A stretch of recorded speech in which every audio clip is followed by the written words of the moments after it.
नमस्कार, सौभाग्य एस्ट्रोलॉजी में आप सभी का स्वागत है। आज हम बात करेंगे कर्ज के बारे में। कर्ज एक ऐसी समस्या है जिससे सारी दुनिया परेशान है। कर्ज जब हम लेते हैं तो उससे ज़्यादा परेशानी उसे चुकाने में होती है। तो अधिकतर लोगों का यही प्रश्न होता है कि मुझे कर्ज से छुटकारा कब मिलेगा, या मिल पाएगा या नहीं मिलेगा। तो कर्ज का आज पूरे विस्तार से चर्चा करेंगे। कर्ज जब भी हम लेते हैं तो क्या हम उसका उपयोग कर पाएंगे? जिस उद्देश्य के लिए हमने कर्ज लिया है, क्या वो उद्देश्य में कर्ज का पैसा जाएगा या किसी अन्य उद्देश्य में उसका खर्चा हो जाएगा? मान लीजिए हमने एक कर्ज लिया दुकान खोलने के लिए, हो सकता है हमने दुकान नहीं खोल पाया और कर्ज का पैसा ऐसे ही बर्बाद हो गया। तो क्या वो कम्बिनेशन है? क्या हम कर्ज लेंगे तो उसका पैसा डूब जाएगा?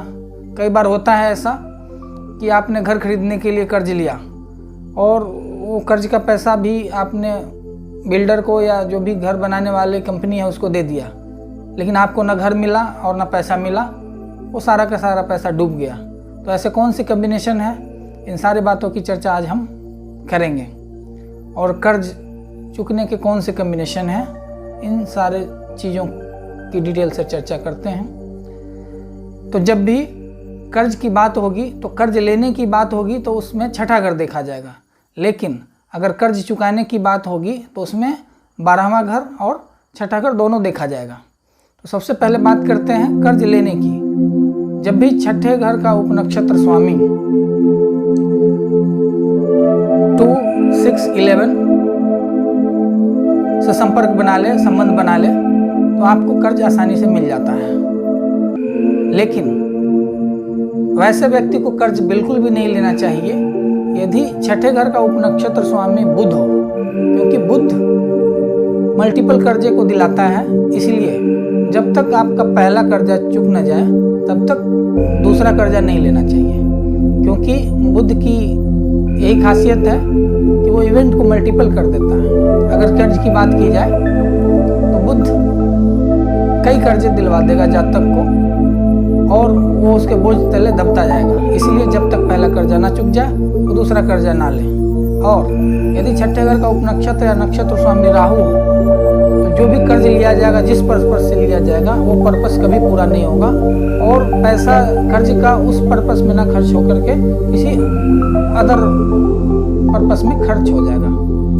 और यदि छठे घर का उपनक्षत्र स्वामी मंगल हो तो कर्ज का लिया हुआ पैसा वो कहीं ना कहीं डूब जाएगा, वो वापस नहीं आएगा। आप चाहे उससे घर खरीद लें तो घर में कोई ना कोई प्रॉब्लम आ जाएगी और पैसा वहीं फंस जाएगा। इसलिए कर्ज लेने से पहले बिल्कुल सतर्क होकर इन चीज़ों का विचार कर लेना चाहिए। अब आइए बात करते हैं कर्ज चुकाने की।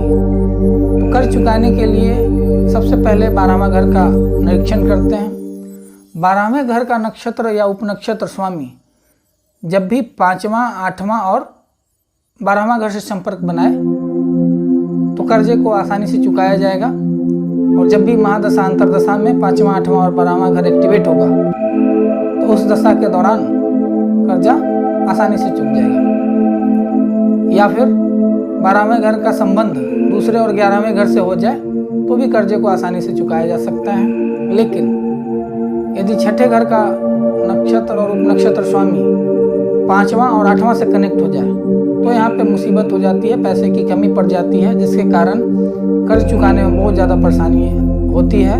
और यदि 12वां घर कनेक्ट हो जाए तो मुसीबतों का सामना करते हुए कर्जे को चुकाया जा सकता है और उसको लास्ट में ख़त्म किया जा सकता है। लेकिन छठे घर के केस में ये मुसीबत बढ़ जाएगी और कई बार बहुत ज़्यादा स्थिति खराब हो जाती है और तनाव में आदमी गलत कदम भी उठा लेता है कर्ज के कारण। तो इसलिए 12वां घर से अगर कर्जे का रीपेमेंट देखा जाए तो 5वां, 8वां और 12वां या दूसरा 11वां या फिर दूसरा 12वां घर आना बहुत ज़रूरी है।